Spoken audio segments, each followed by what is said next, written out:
దివ్యవాణి TV ప్రేక్షకులకు నమస్కారం. Good Samaritan కార్యక్రమానికి స్వాగతం. ఈరోజు మనం సికింద్రాబాద్ కార్ఖాన్ అనే ప్రాంతంలో విక్రమ్పురి అనే ఏరియాలో మనం ఉన్నామండి. ఈ ప్రాంతంలో ఆర్కే ఫౌండేషన్ అనే స్వచ్ఛంద సేవా సంస్థలో మనం ఉన్నాము. ఇక్కడ జరుగుతున్న గొప్ప మానవ సేవ ఎంతో మహోన్నతమైనది. అనేక మంది వృద్ధులకు క్రిటికల్ కండిషన్లో ఉన్న వారికి 24/7 వారు చేసే సేవలు ఎంతో స్ఫూర్తిని కలిగిస్తున్నాయి. వారు చేస్తున్న ఈ సేవ వారి తల్లి పవిత్ర ప్రేమకు ప్రతిఫలంగా చేస్తున్న ఈ మానవ సేవలన్నీ మానవత్వానికి చిరునామాగా నిలుస్తున్నాయి అని మనకు అర్థమవుతుంది. నిజంగా చెప్పాలంటే ఇన్ని సంవత్సరాలుగా మీరు చేస్తున్న సేవ ఎంతో శక్తివంతమైనది, పవిత్రమైనది. ఒక తల్లి ప్రేమకు నిదర్శనంగా స్థాపించిన ఆర్కే ఫౌండేషన్ వ్యవస్థాపకులు డాక్టర్ రామకృష్ణ గారు మనతో ఉన్నారు. ముఖ్యంగా ఈ ఆర్కే ఫౌండేషన్ స్థాపించడానికి గల ప్రేరణ, వారి ఆశయం ఏమిటో వారు తెలియజేస్తారు.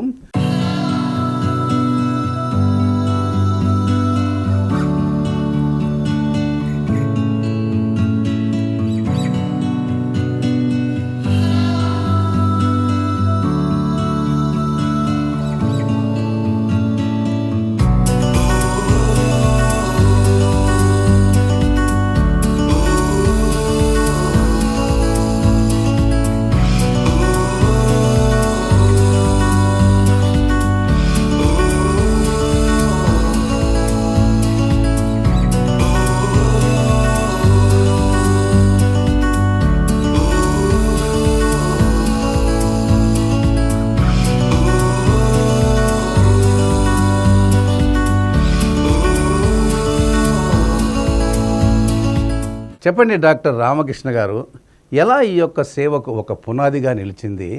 దీని వెనుక ఉన్నటువంటి ఆసక్తికరమైన విషయాలు మా దివ్యవాణి టీవీ ప్రేక్షకులతో పంచుకుంటారా? నా పేరు డాక్టర్ రామకృష్ణ. బై ప్రొఫెషన్ నేను ఒక ఫిజియోథెరపిస్ట్ని. సో ఈ ఆర్కే ఫౌండేషన్ అంటారా, ఇది మా అమ్మగారి జ్ఞాపకార్థం నేను స్థాపించడం జరిగింది. నేను చిన్నప్పుడు మా ఊర్లో అన్ని మెడికల్ స్పెషాలిటీస్ లేవు, చిన్న విలేజ్ మాది ఒకటి. సో మా అమ్మగారు ఫీవర్ వచ్చి చాలా రోజులుగా విలేజ్ బ్యాక్గ్రౌండ్లో ప్రాపర్ ట్రీట్మెంట్ అది అప్పట్లో ఒక 25-30 ఇయర్స్ బ్యాక్ ఎలా ఉండదు మీకు చెప్పాల్సిన అవసరం లేదు. సో ఆ కండిషన్లో ఆవిడ చనిపోవడం జరిగింది, బ్రెయిన్ ట్యూమర్గా కన్వర్ట్ అయ్యి. సో నేను హాస్టల్లో ఉండే అప్పుడు బయట. సో ఆఫ్టర్ 3-4 మంత్స్ తర్వాత, మోస్ట్లీ ఒక 4 మంత్స్ తర్వాత నేను వెళ్ళి కలవడం జరిగింది మమ్మీకి. సో మా అమ్మగారు ఎంతో హెల్తీగా, ఎంతో అందంగా ఉన్న వ్యక్తి. సో ఈ బ్రెయిన్ ట్యూమర్ వల్ల కంప్లీట్లీ బెడ్ మీద ఒక 4 మంత్స్ ఉండేటప్పటికి బ్యాక్ సైడ్ అంతా బెడ్ సోర్స్ వచ్చి చాలా బాధాకరంగా, చాలా దీనంగా ఉండే స్థితిలో ఆవిడ చనిపోవడం జరిగింది. ఆల్మోస్ట్ నేను వెళ్ళేటప్పటికి స్కెల్టిన్ లాగా తప్ప తన మజిల్ కానీ అంతా లూజ్ అయిపోవడం జరిగింది. సో అప్పుడు నేను డిసైడ్ అయ్యాను, మా అమ్మగారు ఇంత హెల్తీగా, ఇంత అందంగా ఉన్న వ్యక్తి ఇలా చనిపోయారు. కారణం ఏంటంటే ఆవిడకు న్యూరో పేషెంటు. సో నార్మల్ వ్యక్తికి ఎక్కడైనా కొంచెం ఫుడ్ అనేది దొరుకుద్ది, కానీ ఒక పేషెంట్, ఒక పర్సన్ బెడ్ రిడన్ పేషెంట్ అయితే ఎంత ఛాలెంజ్ ఉంటుందో నాకు అర్థమైంది. సో అప్పుడు నేనేమనుకున్నంటే, నేను పెద్ద అయిన తర్వాత బెడ్ రిడన్ పేషెంట్స్ ఎవరైతే ఉంటారో, పర్టికులర్ బెడ్ రిడన్ పేషెంట్స్కి ఒక 10 మందికి హెల్ప్ చేద్దాం అని చెప్పేసి అనుకోవడం జరిగింది. బట్ దేవుడు నాకు ఇచ్చిన అవకాశాలు కానీ, ఫ్యామిలీ కానీ, ఫ్రెండ్స్ కానీ, సో మంచి వాళ్ళ సహాయం కానీ అన్నిటి వల్ల గత 18 సంవత్సరాలకు ఒక 15,000 మంది పేషెంట్లకు చేయగలిగాను. Not only neuro problem. So మన హెల్త్ కేర్ సెంటర్లో చూసుకున్నట్లయితే ortho patients, nephro patients, bed sore patients, chronic diseases ఏదైనా బెడ్ రిడన్ పేషెంట్స్కి మన యొక్క ట్రీట్మెంట్ చేయడం జరుగుతుంది. బట్ వాకింగ్గా వచ్చి వెళ్ళే వాళ్ళకి ఇక్కడ ఉండదు, ఓపీ లాంటిది ఇక్కడ ఉండదు. ఇక్కడ ఓన్లీ ఉండదు ఏంటంటే బెడ్ రిడన్ వాళ్ళకి అడ్మిషన్ ఇస్తాను. వన్స్ బెడ్ రిడన్ పేషెంట్స్కి అడ్మిషన్ ఇచ్చామంటే స్టిల్ క్రిమేషన్ వరకు మనమే చూస్తాం, లాస్ట్ రైట్స్ వరకు, వాళ్ళు చనిపోయిన తర్వాత కూడా అంతమయాత్ర కూడా మనమే చూస్తాం. సో అది ఇక్కడ చేయడం, ఆర్కే ఫౌండేషన్లో చేయడం జరుగుతూ ఉంది. డాక్టర్ గారు, ఇప్పుడు ఉన్న ఈ వృద్ధులకు కానీ మెడికల్ ట్రీట్మెంట్ కోసం మీ దగ్గరికి వచ్చే ఈ నీడీ పర్సన్స్, వీళ్ళంతా ఎక్కడి నుంచి వస్తారు? ఎలా వీళ్ళందరినీ ఈ ఆర్కే ఫౌండేషన్లో చేర్చుకుంటారు? ఒక్కొక్కరిది ఒక్కొక్క సమస్య ఉంటుంది. ఇలాంటి వారందరికీ ఎలా మీరు ఆశ్రయం కల్పిస్తారు? ఆ వివరాలు ఏమిటో మాతో పంచుకుంటారా? సో మోస్ట్లీ మన దగ్గరకు వచ్చేది 2 టైప్ పేషెంట్స్ ఉంటారు. ఒకటి పోలీస్ డిపార్ట్మెంట్ వాళ్ళు ఎవరు లేని వాళ్ళు పంపించడం తీసుకురావడం చేస్తారు. రెండోది వచ్చేసి కొంతమంది బెడ్ రిడెన్ పేషెంట్ అయ్యారు, ఇంటి దగ్గర మేము చూసుకోలేకపోతున్నాం, కొద్ది రోజులు హెల్ప్ చేయండి డాక్టర్ గారు అని చెప్పేసి సివిలియన్స్ మనకు తెలిసిన వాళ్ళు కొత్త వాళ్ళు ఎవరో ఒకరు వస్తారు. సో బెడ్ ఉంటే నేను ఖచ్చితంగా ఎవరు వచ్చినా ఇస్తాను. ఈ వచ్చే వాళ్ళు పోలీసులు తీసుకొచ్చే వాళ్ళంటే అది తెలిసిందే, ఎవరు లేని వాళ్ళే వాళ్ళు పంపిస్తారు, వాళ్ళకి అన్నీ మనమే చూసుకోవాలి, చనిపోయిన తర్వాత కూడా చూసుకోవాలి క్రిమిషన్ అది. బట్ కొంతమంది ఫ్యామిలీస్ అది కూడా కొంతమంది బాగా వెల్తీగా ఉండేవాళ్ళు కూడా సో తీసుకొచ్చి వదిలేయడం, సంవత్సరాల కొద్దీ వాళ్ళు రాకపోవడం. సో ఒకటి వాళ్ళకి ట్రీట్మెంట్ చేయడం ఒక ఛాలెంజ్ అయితే, ఆ పేషెంట్స్ ఎవరైతే ఉంటారో మా వాళ్ళు ఎందుకు రావట్లేదు, ఇన్ని నెలలు అయింది, ఇన్ని సంవత్సరాలు అయింది, ఎందుకు రావట్లేదు, మీరు చెప్పట్లేదా అని వాళ్ళు పడే బాధ చాలా వర్ణనాతీతంగా ఉంటుంది. సో వాళ్ళ నైట్ టైం స్లీప్ కూడా ప్రాపర్లీ ఉండదు, అది కొంచెం బాధ అనిపిస్తుంటుంది ఎక్కువ. ట్రీట్మెంట్ చేయడం ఒక పార్ట్ అయితే, వాళ్ళు ఉండి ఎందుకు రావట్లేదు అనే పెయిన్ అనేది ఇంకా ఎక్కువగా ఉంటుంది. దానివల్ల వచ్చేటప్పుడు ఒక కండిషన్లో ఉన్న వ్యక్తి విత్ నో టైంలో ఇంకా వేరే కాంప్లికేషన్స్ కూడా యాడ్ అవ్వడం అనేది బాధాకరమైన విషయం. వాళ్ళకి బ్రెయిన్ స్ట్రోక్ రావడం, ఈ డిప్రెషన్లోకి పోవడం, ఇంకా హెల్త్ డిటర్మినేషన్ అవ్వడం. So this is all challenges. నా పేరు పుష్ప రఘురావు. నేను ఇక్కడికి సజ్జన పోలీస్ కమిషనర్ పంపిస్తే వచ్చాను. నాకెవరూ లేరు, నాకు 2 పిల్లలు, 2 ఆడపిల్లలు. చిన్నగా ఉన్నప్పుడే నేను విడాకులు తీసుకున్నాను హెరాస్మెంట్ నుంచి.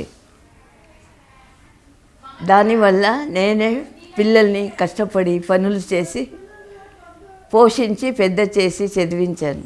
ఒక గ్రేడ్కు వచ్చినాక వాళ్ళు లేచిపోయి పెళ్లి చేసుకున్నారు 2. నాకెవరూ లేరు. మా అత్తగారి సైడు అందరూ చనిపోయారు, మా అమ్మగారి సైడు అందరూ చనిపోయారు. నేను ఒంటరి దాన్ని గనుక నాకేది తోచక సజ్జనా సార్ పోలీస్ కమిషనర్ని పోయి కాంటాక్ట్ చేశాను. ఆయన గారు నన్ను ఇక్కడికి పంపించారు. ఇక్కడికి పంపించాక ఇక్కడికి వచ్చి నెల అవుతుంది. ఇక్కడ మాత్రము చాలా బాగా చూసుకుంటున్నారు, అన్నీ బాగున్నాయి, ట్రీట్మెంటు అన్నీ ఇస్తున్నారు. రామకృష్ణ గారు కానీ నాగభూషణం గారిని ప్రతిసారి వచ్చినప్పుడు కూడా అన్నీ నా యోగక్షేమాలు నన్ను అన్నీ చూసుకొని అంతా చేసుకుంటున్నారు. అందరినీ చూస్తున్నారు, అలాగే నన్ను చూసినట్టే అందరు పేషెంట్లోనే అలాగే చూస్తున్నారు.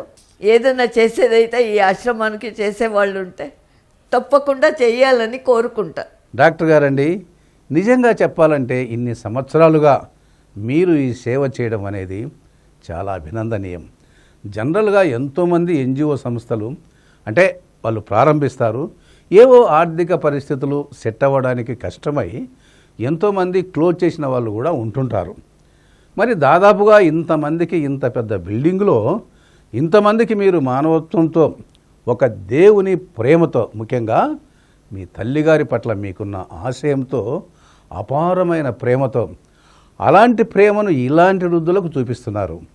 భవిష్యత్తులో ఆర్థిక పరిస్థితులను తట్టుకొని ముందుకు ఎలా వెళ్తారో ఆ వివరాలు మాతో పంచుకుంటారా? ఇది 2008లో స్టార్ట్ చేస్తాను నేను వాలంటరీగా, స్టూడెంట్గా ఉండేటప్పుడే. బట్ దాని తర్వాత గ్రాడ్యువల్గా దీన్ని నా ఫైనాన్షియల్ కండిషన్ పెరిగే కొద్దీ పెంచుకుంటూ పోయాను. బట్ ఒక 12 years తర్వాత దీన్ని ఆపేద్దాం అనుకున్నాను. ఎందుకంటే నేను నా కంపెనీ ఏదైతే ఉందో అదంత రెవెన్యూస్ లేకపోవడం, ఫైనాన్స్ స్ట్రగుల్స్ కొంచెం ఉండడం వల్ల ఇంక నేను ఇది చేయలేను, ఆల్రెడీ నేను ఫైనాన్స్ కొంచెం డెట్స్ ఉండడం వల్ల క్లోజ్ చేద్దాం అనుకున్నాను. ఆ క్లోజ్ చేద్దాం అనుకునేటప్పుడు కొంతమంది పోలీస్ ఆఫీసర్స్ లోకల్గా ఉండేవాళ్ళు వచ్చి, డాక్టర్ గారు మీరు మంచిగా రన్ చేస్తున్నారు, ఏంటి మీ ఇష్యూ, ఎందుకు మీరు క్లోజ్ చేయాలనుకుంటారు. అంతకుముందు ఏంటంటే వితిన్ 12 years మాకు పక్క వాళ్ళు వచ్చి హెల్ప్ అడిగినా తీసుకునేవాడిని కాదు. నాకు అవసరం లేదండి, ఐఎమ్ గుడ్, దేవుడు ఇచ్చే కాడికి నా ఫ్యాషన్తో నేను చేసుకుంటూ ఉన్నాను, నాకు బయట నుంచి సపోర్ట్ వద్దని చెప్పేవాడిని. బట్ ఎప్పుడైతే ఈ పోస్ట్ కరోనా దాని తర్వాత ఫైనాన్షియల్గా ఇదయిందో, సో ఇంకా బయట నుంచి ఏదైనా సపోర్ట్ తీసుకుంటే కానీ సస్టైన్ చేయలేని పరిస్థితి. అప్పుడు ఆ లోకల్ పోలీస్ ఆఫీసర్స్ ఏమైతే ఉన్నారో వాళ్ళు పెద్దవాళ్ళకి ఇన్ఫామ్ చేయడం, పెద్దవాళ్ళు కొంచెం కమిషనర్ ర్యాంక్ వాళ్ళు మనతో కలిసి రావడం వర్క్ చేయడానికి, దాంతో ఇన్కమ్ ట్యాక్స్ ఆఫీసర్స్ కొంతమంది సపోర్ట్ చేయడం, ఎస్పెషల్లీ పోలీసులు మన వీసీ సజ్జనార్ గారు బాగా సపోర్ట్, ఆల్మోస్ట్ ఒక మోర్ దెన్ 10 yearsగా ఉన్నారు. ఎర్లీ ఆయనకి హెల్ప్ అడగలేదు మనం, లాస్ట్ ఒక 6-7 సంవత్సరాలుగా ఆయన దగ్గర నుంచి హెల్ప్ తీసుకుంటూ ఉన్నాం. ఈరోజు ఇక్కడ న్యూ ఇయర్ సెలబ్రేషన్ చేయడానికి నేను మన డీసీపీ రశ్మి, మన additional DCP Ashok, ACP Ramesh, మన ఇన్స్పెక్టర్ అనురాధ అందరూ కలిసి ఒక మదర్ తెరెసా ఓల్డేజ్ హోమ్కి రావడం జరిగింది. గత ఒక 10-12 సంవత్సరాల నుంచి కూడా రెగ్యులర్గా నేను ఇక్కడ రావడం జరుగుతుంది. మన రామకృష్ణ ఆయన నేతృత్వంలో ఇక్కడ చాలామంది పేషెంట్స్కి, ముఖ్యంగా ఎవరు అనాథలు ఉన్నారో, ఎవరికి ఓల్డ్ ఏజ్ ప్రాబ్లమ్స్ ఉంది, వాళ్ళందరూ కూడా బాగా చూసుకుంటూ వస్తున్నారు. ఆయన టీం అందరూ కూడా నేను పేరు పేరుగా అభినందిస్తున్నాను. అట్లానే ఆయన ఇప్పటిదాకా ఆల్మోస్ట్ 15,000 పీపుల్ని ఆయన బాగా ఒక డిగ్నిటీగా చూసుకొని వాళ్ళందరూ కూడా బాగా చూసుకోవడం జరిగింది. ఇంకా ముందు కూడా ఈ దాతలు వచ్చి ఇలాంటి ఒక ఆశ్రమ్స్కి చూసుకుంటేనే వాళ్ళకి సపోర్ట్ చేసిన వాళ్ళు ఇంకా బాగా చేయగలుగుతారు. లేదంటే చాలా ఇబ్బంది ఒడదొడుకుల మధ్యలో వాళ్ళు నడుపుతుంటారు. సో ముఖ్యంగా మన రామకృష్ణ అనే టీం అంతా బాగా చేస్తున్నారు. వాళ్ళందరూ కూడా నేను పేరు అభినందిస్తూ అందరూ కూడా అండ్ రామకోటయ్య గారు ఎవరైతే ఉంటారో ఆయన ఇన్కమ్ ట్యాక్స్కి చాలా టాప్ ఆఫీసర్గా రిటైర్డ్ అయ్యారు. వైస్ చైర్మన్ వరకు వెళ్ళారు ఇన్కమ్ ట్యాక్స్లో. Is a great person. So ఆయన మాకు యాక్చువల్లీ ఇది స్టార్ట్ చేసినప్పుడు జనరల్గా ఇలాంటి ఆర్గనైజేషన్ రన్ అవ్వాలంటే ఇన్కమ్ ట్యాక్స్ ఎగ్జామినేషన్స్ తీసుకోవాలి, ట్యాక్స్ బెనిఫిట్స్, అప్పుడే ఇది రన్ చేయడానికి వీలు అవుద్ది. బట్ నేను నా ఓన్ ఫండ్స్తో చేయడం, ఎలాంటి ఇన్కమ్ ట్యాక్స్ ఎగ్జామినేషన్స్ని ఒక 12 years తీసుకోలేదు. రామకోటయ్య గారు లేదు ఇది ఇలా రన్ చేయకూడదు, ఒక్కడు ఎంత రన్ చేస్తాం, దీన్ని ఒక ఆర్గనైజ్గా ఒక సిస్టమ్గా మనం పర్మిషన్స్ అన్నీ తీసుకున్నాం అని సార్ దగ్గర ఉండి మాకు పర్మిషన్స్ అన్నీ ఇప్పించి, సో దాని ద్వారా ఇప్పుడు 80G 12A అని చెప్పేసి ఇన్కమ్ ట్యాక్స్ CSR 1 అని చెప్పేసి ఉంటే డోనర్స్ ఎవరైతే ఉంటారో వాళ్ళకి కొంత బెనిఫిట్ ఉంటుంది డొనేట్ చేసినందుకు. వాళ్ళు మెడిసిన్స్ కానీ, మెటీరియల్ కానీ, క్యాష్ కానీ ఏదో ఒకటి డొనేట్ చేస్తే ఆ కంపెనీకి అండ్ ఇండివిజువల్ డోనర్కి they will get some benefit. అది లాస్ట్ 6 సంవత్సరాలు కానీ తీసుకోవడం అయింది. అంతకుముందు నేను తీసుకోలేదు, ఎందుకంటే అంతకుముందు నాకు ఇవేవి అవసరం లేదు. సో అప్పటి నుంచి నాకు ఒక మంచి బలంగా రామకోటయ్య గారు అయితేనేమి, సజ్జనార్ గారు అయితేనేమి, ఇంకొంతమంది officers, police department, income tax department, judges, specially justice Chandraiah గారు, కొంతమంది జడ్జెస్ కూడా, కొన్ని కంపెనీస్ కూడా ఉన్నాయి. రామ్కీ కంపెనీ ఉంది. రామ్కీ కంపెనీ లాస్ట్ ఒక 5-6 సంవత్సరాలుగా కాన్స్టెంట్గా మాతో ఉంది. క్రౌన్ కంపెనీ అని చెప్పేసి ఒకటి ఉంది. యూనికాన్ అనే కంపెనీస్ ఒకటి ఉంది. వాళ్ళు CSR యాక్టివిటీస్లో భాగంగా వాళ్ళ వల్ల ఆయన హెల్ప్ మనకు చేస్తూ ఉన్నారు. ఎస్పెషల్లీ మలేషియన్ టౌన్షిప్ నుంచి కూడా మాకు కొంతమంది బాలలత మేడం అని, సుమలత మేడం అని, భారతి మేడం అని, అహల్య మేడం అని కొంతమంది హ్యూమనిటీ మేడమ్స్ ఉన్నారు. వాళ్ళు సపోర్ట్ చేస్తూ ఉన్నారు. మెయిన్ మాకు మెడికల్ పార్ట్ వచ్చేసరికి ప్రొఫెసర్ రామ్ సింగ్ గారు అని చెప్పేసి ఉస్మానియాలో ఉంటారు. Is a great person, is a surgeon. So మా పేషెంట్కి సంబంధించి ఆపరేషన్స్ ఉన్నా ఆయన అక్కడ సపోర్ట్ చేయడం అన్కండిషనల్గా. మాకు ఉస్మానియా నుంచి కానీ, గాంధీ నుంచి కానీ, సర్జరీస్ కానీ, ఆయన స్టూడెంట్స్ని పంపించడం కానీ, ఆయన రావడం కానీ. సో ఇలా మాకు మెడికల్ టీం కూడా కొంతవరకు ఆపరేషన్స్ కానీ ఇవన్నీ డాక్టర్ రామ్ సింగ్ గారి వల్ల ఎక్కువ హెల్ప్ అవుతుంది. గుడ్ సమరిటన్ కార్యక్రమంలో ఇప్పుడు ఒక చిన్న విరామం తీసుకుందాం.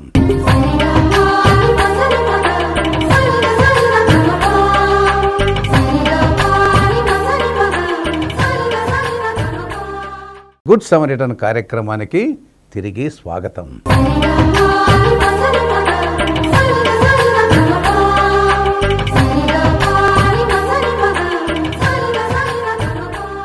డాక్టర్ రామకృష్ణ గారు గత 18 సంవత్సరాలుగా ఈ సేవలు మీరు అందిస్తున్నారు కదా. అప్పట్లో మీ అమ్మగారికి బాగోలేక చనిపోయినప్పుడు నా తల్లి లాంటి పరిస్థితి ఇతరులకు రాకూడదు అనే ఒక సంకల్ప బలంతో, ఒక ఇన్స్పిరేషన్తో ఆర్కే ఫౌండేషన్ స్టార్ట్ చేసామంటున్నారు కదా. అసలు ఎప్పుడు స్టార్ట్ చేశారు? ఈ ఆర్కే ఫౌండేషన్ ఎలా అభివృద్ధి చెందింది? ఇప్పటి వరకు దాదాపు 15,000 మందికి పైగా మీ సేవలు అందించినట్లుగా మేము న్యూస్ పేపర్లో కూడా చూసాము. ఎంతమందితో మొదలుపెట్టారు? ఆ విషయాలు ఏమిటో వివరంగా మాకు చెప్తారా? నిజానికి ఇది 12 years ఓన్గా చేస్తాను అన్నాను కదా. అప్పుడు కూడా చాలా ఛాలెంజెస్ ఉండే. ఒక 3 CR ప్రాపర్టీని డిస్పోజ్ చేయడం వల్ల ఫ్యామిలీ నుంచి కొంచెం ప్రాబ్లమ్స్ అయ్యి, ఎందుకు ఇది క్లోజ్ చేద్దాం, మన వల్ల అవ్వదు అని చెప్పేసి. సో దాని తర్వాత కూడా ఏదైతే ఉందో ఆర్థిక సమస్యలు అనేవి స్టిల్ ఇప్పుడు కూడా ఉంది. అందువల్ల ఒకప్పుడు 60 మందికి ఇది మెయింటైన్ చేసేవాడిని 60 beds. దాన్ని మళ్ళీ తగ్గించాల్సి వచ్చింది. బట్ తగ్గించినప్పటికి కూడా కంప్లీట్లీ బెడ్ రిడెన్ పేషెంట్స్ని చూసుకునేది 2 రాష్ట్రాల్లో మా ఆర్గనైజేషన్ ఉంది, వేరే లేవని నాకు తెలిసి, as per my knowledge. So అందువల్ల వచ్చే వాళ్ళకి కాదనుకుంటే మన వల్ల ఆయనక్కడికి మనం సపోర్ట్ చేయడానికి ప్రయత్నం చేస్తూ ఉన్నాం. ద ఫైనాన్షియల్ బర్డెన్ స్టిల్ మాకు ఇంకా బర్డెన్స్ ఉన్నాయి. ఎందుకంటే శాలరీస్ కానీ, రెంట్ కానీ, మెడికల్ ఎక్స్పెండిచర్ కానీ, మెయింటెనెన్స్ కానీ, ఇవన్నీ challenges. So still financial burden ఉన్నప్పటికీ కూడా ప్రయత్నిస్తూ ఉన్నాం దీన్ని ఆకుండా. స్పెషల్లీ రీసెంట్గా మాకు అశ్విని సుబ్బారావు గారిని ఒకసారి యాడ్ అయ్యారు, Ashwini oil, air oil. So ఆయన కూడా మాకు అన్ని విధాలుగా సపోర్ట్ చేయడం, ఆల్ఫామేడ్ కంపెనీ అని చెప్పేసి, సో వాళ్ళ కంపెనీలో as a one of the independent డైరెక్టర్గా నాకు అవకాశం ఉంది ఎథికల్ కమిటీలో. సో వాళ్ళు కూడా మాకు సపోర్ట్ చేస్తూ ఉన్నారు ఫ్రమ్ ద బిగినింగ్ నుంచి కూడా. సో ఇలా సమ్ గుడ్ పీపుల్ సపోర్ట్తో నడుస్తుంది. బట్ స్టిల్ ఎంత నడిచినా మేము అనుకున్న దీనికి ఒక 70% మాత్రం రీచ్ అవుతున్నాయి ఫండ్స్. స్టిల్ ఇంకా 40-30% డెఫిసిట్ అవుతుంది ఎవ్రీ మంత్. సో దాన్ని నేను బయట నుంచి తీసుకురావాల్సి వస్తూ ఉంది స్టిల్ ఇప్పటికి కూడా. సో అదే ఆగి ఇది సెల్ఫ్ సస్టైనబిలిటీకి రావాలి. ఇవి ఏదైతే అమ్మగారి పేరు మీద స్టార్ట్ చేస్తానో ఇది ఆగిపోకూడదు. 100 సంవత్సరాలైనా 200 సంవత్సరాలైనా నడవాలి. దీని గురించి ఓన్ బిల్డింగ్ కోసం వీసీ సజ్జనార్ గారు చాలా ప్రయత్నం చేస్తూ ఉన్నారు, కమిషనర్ గారు, మనకు ఓన్ బిల్డింగ్ ఉండాలని చెప్పేసి. సో ఆయన ప్రయత్నం ఫలించి మనకు ఓన్ బిల్డింగ్ వచ్చిందంటే స్ట్రైట్ అవే మనకి ఆల్మోస్ట్ 1.5 CR lakh రెంట్ తగ్గిపోద్ది. సో అది అవ్వాలని కోరుకుందాం. అందరికీ నమస్కారం. నా పేరు కార్తికేయాచార్యులు. మా జిల్లా నాగర్ కర్నూలు జిల్లా కోడేరు మండలం నర్సాయపల్లి గ్రామం. ఆ గ్రామంలో నేను వేద పాఠశాల నుంచి చదువుకుంటున్నాను. 3 years కోర్సు అయిపోయింది. తర్వాత పూజకి వెళ్తుంటే పొద్దుటూరుకి ఆ మార్గంలో నాకు బస్సు యాక్సిడెంట్ అయ్యింది. ఆ మార్గంలో నాకు మొత్తం డిస్లిక్విడ్ మల్టిపుల్ ఫ్రాక్చర్స్ అయినాయి. దాని తర్వాత నాకు నిమ్స్ హాస్పిటల్లో పంజాగుట్ట, అక్కడ నాకు 3 సర్జరీలు అయినాయి. మొన్న రీసెంట్గా వచ్చేసి నాకు ఇన్ఫెక్షన్ కూడా అవ్వడం జరిగింది. దాని తర్వాత కూడా నాకు ఆపరేషన్ చేసి ఆ రాడ్లు తొలగించారు. కాబట్టి నేను ఇక్కడ ఆర్కే ఫౌండేషన్ ఇక్కడ ఉన్నాను. సజ్జనాశరణ్ వల్ల రికమెండేషన్ వల్ల నేను ఇక్కడ వచ్చాను. వేరే వాళ్ళు మా అక్క వాళ్ళు జాయిన్ చేశారు. దాని తర్వాత కూడా మాకు ఎవరు సపోర్ట్ చేయట్లేదు. నాకు ఇంకా 2 ఆపరేషన్లు ఉన్నాయి.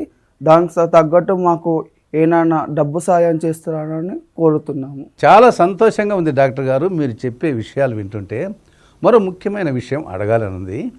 ఇక్కడ ఎంతమంది వృద్ధులు ఉన్నారు, రకరకాల ప్రదేశాలు, రకరకాల మతాలు. కోర్స్ ఎవరికైనా తప్పదు మరణం, మిగలక తప్పదు ఈ శోకం. ఒకవేళ ఇక్కడ ఎవరైనా చనిపోతే వీరి యొక్క లాస్ట్ రైట్స్ అంటే అంత్యక్రియలు ఎలా నిర్వహిస్తారు, ఇందులో పోలీసుల యొక్క ప్రాధాన్యత, వారి సహకారం మీకు ఎలా ఉంటుంది, ఇత్యాది విషయాలు మా దివ్యవాణి టీవీ ప్రేక్షకులతో పంచుకుంటారా? మనం చనిపోయిన తర్వాత యూజువల్గా మోస్ట్లీ పోలీసులు తీసుకొచ్చే వాళ్ళకి పెద్దగా వాళ్ళకి బ్యాక్ ఉండదు. అంటే వాళ్ళు ట్రేస్ అవ్వని వాళ్ళే మన దగ్గర ఉంటారు. మనం చేసేది ప్రాసెస్ ఏదైతే ఉంటుందో లాస్ట్ రైట్స్ ప్లాన్ చేసుకొని ప్రాపర్గా చేస్తాం. సో వాళ్ళకి తర్వాత ఇన్ఫామ్ చేస్తాం పోలీస్ వాళ్ళకి కూడా. ఎవరైనా పేషెంట్ కొంతమంది అటెండర్స్ ఉన్నారు, చెప్పాను కదా పిల్లలు ఉన్నారు వాళ్ళు రావట్లేదు అని చెప్పేసి చూడడానికి. అలాంటి వాళ్ళు కొంతమంది లాస్ట్ ఇన్ఫామ్ చేస్తే కొంతమంది వస్తారు, వచ్చి బాడీని తీసుకొని మాకు హెల్ప్ కూడా చేస్తారు. కొంతమంది రారు. ఆ రాని వాళ్ళకి ఇంక మనమే చూడాలి. మా దగ్గర ఉన్న పేషెంట్స్లో కొంతమంది అటెండర్స్ ఫ్యామిలీ మెంబర్స్ వస్తారు, వచ్చి ఆ పేషెంట్కే కాకుండా పక్క పేషెంట్ కూడా హెల్ప్ చేస్తారు. వాళ్ళు ఫ్రూట్స్ ఇవ్వడం కానీ వాళ్ళ వల్ల ఏదైతే అవుద్దో. సో వాళ్ళ దగ్గర ప్రేమ చాలా ఉంది కానీ ఫైనాన్షియల్ కండిషన్ దీని ఉండడం వల్ల సో ఇక్కడ వాళ్ళు పెట్టాల్సి వస్తుంది. ప్రెజర్ బాక్స్ కూడా ఉంది మా దగ్గర. ఈవెన్ ఆఫ్టర్ డెత్ 2 days మేము బాడీని ప్రిజర్వ్ చేస్తాం. వాళ్ళు వస్తే వాళ్ళకి చెప్తాం, హ్యాండ్ ఓవర్ చేస్తాం. లేని పక్షంలో మనం లాస్ట్ రైట్స్ కంప్లీట్ చేస్తాం. దాదాపుగా 1,40,000 వరకు ఈ బిల్డింగ్కి మీరు రెంట్ కడుతున్నారు కదా డాక్టర్ రామకృష్ణ గారు. ఇప్పుడు మీకు ఏదైనా సొంత భవనం ఉంటే బాగుండేది అని నాకు అనిపిస్తుంది. మీరు కూడా బహుశా ఆ ఆలోచనలోనే ఉంటారు. ఇంకా ఎంతోమంది కూడా మీరు ఆశ్రయం కల్పించి ఉండేవాళ్ళు ఆల్రెడీ మీరు కల్పిస్తున్నారు. తర్వాత భవిష్యత్ ప్రణాళిక ఏమిటి? ఎవరైనా దాతలు కానీ గవర్నమెంట్ వారి సహకారం కానీ ఏమైనా ఉందా? ఏమైనా ప్రయత్నాలు చేస్తున్నారా? ఉంటే ఆ వివరాలు మాతో పంచుకుంటారా? యాక్చువల్లీ దీనికి ఓన్ బిల్డింగ్ అని సజ్జనారి గారు లాస్ట్ 10 yearsగా ప్రయత్నాలు చేస్తూ ఉన్నారు. టీపీ దాస్ గారిని హోమ్ సెక్రటరీ, ఆయన కూడా బిల్డింగ్ కట్టడానికి కొంత ఫండ్ ఇస్తా అన్నారు వాళ్ళ నాన్నగారి పేరు మీద. సో అలా కొంతమంది ఆఫీసర్స్ ఎవరైతే ఉన్నారో మనకి పోలీస్ డిపార్ట్మెంట్ నుంచి, ఇన్కమ్ ట్యాక్స్ డిపార్ట్మెంట్, సివిలియన్స్ కానీ వాళ్ళు ఫండ్స్ ఇస్తా అన్నారు ఏది బిల్డింగ్ కట్టడానికి. బట్ మనకి ల్యాండే ప్రాబ్లం. ఎవరైనా దాత వాలంటరీగా ల్యాండ్ ఇవ్వగలిగితే అది మనకి చాలా హెల్ప్ అవుద్ది. బట్ ఇక్కడ మాకున్న ప్రాబ్లం కూడా ఏంటంటే మా patients connected with the Gandhi hospital, Osmania hospital.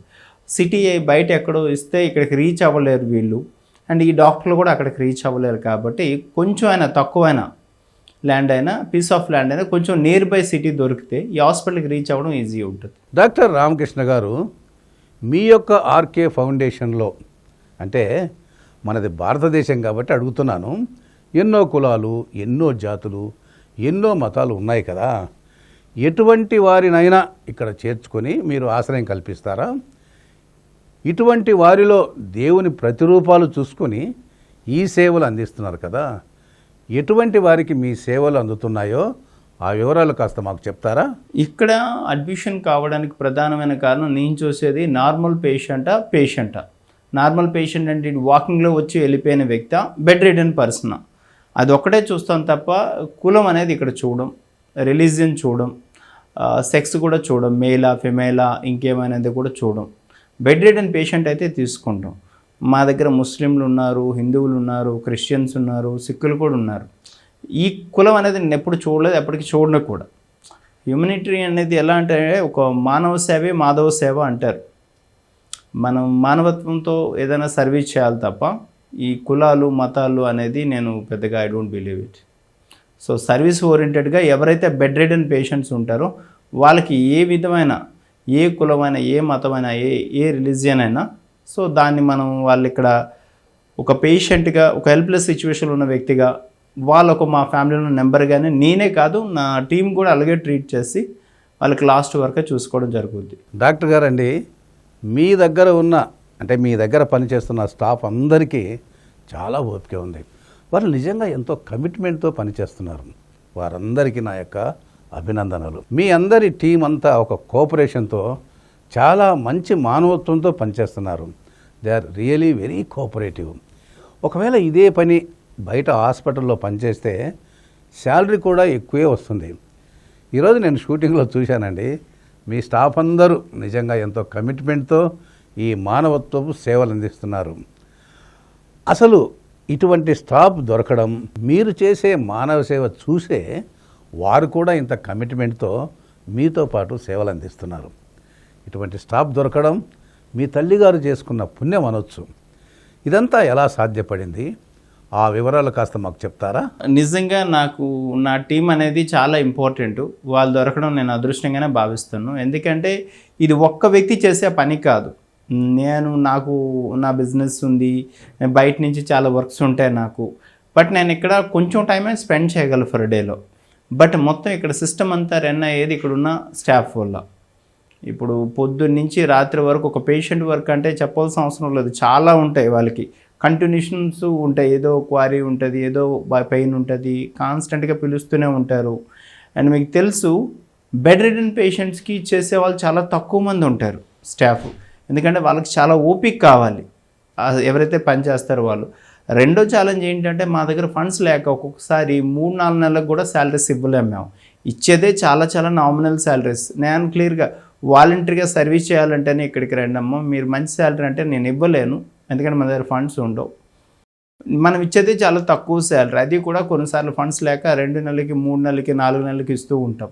So అలాంటప్పుడు కూడా నా స్టాఫ్ ఎవరైతే ఉన్నారో వాళ్ళ దగ్గర నుంచి చిన్న ఇబ్బంది కూడా ఈరోజు రాలేదు. గత 18 సంవత్సరాలుగా నా దగ్గర చేస్తున్న వాళ్ళు ఉన్నారు.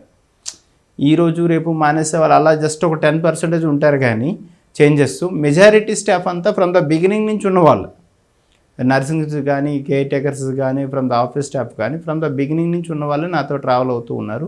వాళ్ళది ఒక శాలరీ కోసం కాకుండా ఒక సర్వీస్ చేస్తున్నాం, మనకంటే వీక్గా ఉన్న వ్యక్తికి మన వల్ల ఏం చేయగలుగుతున్నాం మన ఫౌండేషన్ ద్వారా అన్న దీంతో వాళ్ళు ఇక్కడ కమిట్మెంట్ ఉన్నారు తప్ప వాళ్ళు జీతానికైతే బయట చేసుకుంటే వాళ్ళకి చాలా బెటర్ జీతాలు వస్తాయి. సో జీతం కోసం చేస్తానని నేను అనుకోవట్లేదు. సాటి వ్యక్తికి మన వల్ల ఆయన సాయం చేద్దాం, ఫౌండర్ చేస్తూ ఉన్నారు, ఆయన నడవడికలో మనం కూడా మన వల్ల ఏం చేద్దాం అని చెప్పేసి వాళ్ళు చేస్తూ ఉన్నారు. నా పేరు శిరీష్ అండి. నేను ఇక్కడ 18 సంవత్సరాలుగా ఆర్కే ఫౌండేషన్లో 18 సంవత్సరాలుగా కేటేకర్గా చేస్తున్నాను. నేను ఇక్కడ పేషెంట్లకు నేనంటే చాలా ఇష్టము. నేనన్నా పేషెంట్ వాళ్ళన్నా నాకు చాలా గౌరవం సార్. ఇక్కడ ఆర్కే ఫౌండేషన్ సార్ కూడా బాగా చూసుకుంటారు, రామకృష్ణ గారు. వాళ్ళు కూడా ప్రేమగా, వాళ్ళకు కావాల్సింది ఒకటి ప్రేమ మాత్రమే కావాలి సార్. వాళ్ళు ఫస్టున ఏం జరిగినవి, ఏ విషయాలు అనేది మాతో చెప్పుకొని బాధపడుతూ ఉంటారు. కొంతమందికి వస్తారు, కొంతమందికి రారు. ఫ్రీగా ఉండే వాళ్ళు ఉన్నారు, కానీ మేము ఒక బిడ్డలాగా చూసుకుంటాం సార్ ఇక్కడ. కానీ నాకు ఈ పని స్టార్టింగ్లో ఏదోలా ఉండేది. తర్వాత వాళ్ళు పడే బాధను చూసి రేపు నాడు నేను కూడా ఇలాగే అయిపోతానేమో అని అనిపిస్తుంది ఒక్కొక్కసారి. కానీ వాళ్ళను బాగా ప్రేమగా చూసుకుంటాం సార్ మేము. నా పేరు సింహాచలం. ఆర్కే ఫౌండేషన్లో మేము 2 సంవత్సరాల నుండి పనిచేస్తున్నాము. మా ఊర్లో చాలా పని ఉంది, కాకపోతే మాకు ఇక్కడ బాగానే ఉంది. మా సార్లు బాగానే చూసుకుంటున్నారు. మేము వచ్చి కిచెన్లో కుకింగ్గా చేస్తాము. అన్ని సదుపాయాలు ఇక్కడ బాగానే ఉన్నాయి సార్. మాకు చాలా బాగా ఇష్టపడ్డది. మేము ఇక్కడ మా సార్కు మేలు చేసినట్ట మేము ఇక్కడే చేసుకుని ఉంటాము సార్. ఇక్కడ చాలామంది డబ్బు ఉన్న వాళ్ళు ఉన్నారు, లేని వాళ్ళు ఉన్నారు. అంతమందిని బాగానే చూసుకుంటుంటారు సార్ మా సార్లు. మేము చాలా సంవత్సరాల నుండి ఇక్కడ ఉంటాము. మాకు బాగా ఇష్టపడ్డది, మాకు నచ్చింది, మేము చేసుకుంటాము సార్. బయట పని చేస్తేనే డబ్బులు వస్తాయి, కానీ మేము డబ్బుల కోసం ఆలోచించలేము. మా సార్లు ఇంత మేలు చేస్తున్నారు, వాళ్ళలో మేము కొంచెమైనా చెయ్యాలని మాకు ఒక ఆశ సార్. చూశాం కదండి, ఆర్కే ఫౌండేషన్ ద్వారా డాక్టర్ రామకృష్ణ గారి హృదయంలోని మనోగతాలు, వారు చేస్తున్నటువంటి ఎన్నో వివిధ సేవలు, వారు సహృదయంతో చేసే ప్రతి సేవ మన ఆలోచనలను ఆసక్తితో రేకెస్తున్నాయి. ఎందుకంటే కొన్నిసార్లు ఒకరికి సహాయం చేయడానికి ఎంతో బాధపడతాం. డాక్టర్ రామకృష్ణ గారు చెప్పే మరిన్ని ఆసక్తికరమైన విషయాలు ఇంకా ఏమిటో మనం వచ్చే వారం తెలుసుకుందాం.